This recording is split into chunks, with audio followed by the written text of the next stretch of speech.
അശ്വത്ഥാത്മാവ് ഇന്നും ഭൂമിയിൽ അലഞ്ഞു നടക്കുകയാണോ? മഹാഭാരത യുദ്ധം കഴിഞ്ഞിട്ടും മരിക്കാത്ത ഒരാൾ, ശാപം ലഭിച്ച അമരൻ. ഇതൊരു കഥയല്ല, ഒരു ശാപത്തിന്റെ ചരിത്രമാണ്. അശ്വത്ഥാത്മാവ് ആരായിരുന്നു? അശ്വത്ഥാത്മാവ് ദ്രോണാചാര്യരുടെ മകനായിരുന്നു. കൗരവരുടെ പക്ഷത്തു നിന്ന് ധീരയോദ്ധാവ്. ജനിച്ചപ്പോൾ തന്നെ നെറ്റിയിൽ ദിവ്യമായ മണിയുമായി ജനിച്ചവൻ. അതവനെ അതീവ ശക്തിയുള്ളവനാക്കി. കുരുക്ഷേത്ര യുദ്ധത്തിന്റെ അവസാനം തന്റെ പിതാവിന്റെ മരണത്തിൽ ക്രോധം കൊണ്ട അശ്വത്ഥാത്മാവ് പാണ്ഡവരുടെ മക്കളെ രാത്രിയിൽ ഉറക്കത്തിനിടെ കൊന്നു. അത് ധർമ്മത്തിന് വിരുദ്ധമായ ഒരു പ്രവൃത്തിയായിരുന്നു. ആ കാരണത്തിൽ ശ്രീകൃഷ്ണൻ അശ്വത്ഥാത്മാവിനെ ശപിച്ചു. കൃഷ്ണന്റെ ശാപം അതിഭയങ്കരമായിരുന്നു.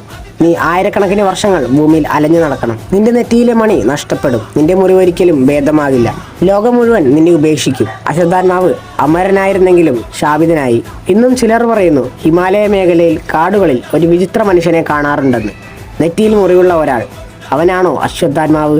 ഇത് വിശ്വാസമോ അല്ലെങ്കിൽ ഒരു പുരാണ രഹസ്യമോ? അശ്വത്ഥാത്മാവ് ഇന്നും ജീവിച്ചിരിക്കുകയാണോ?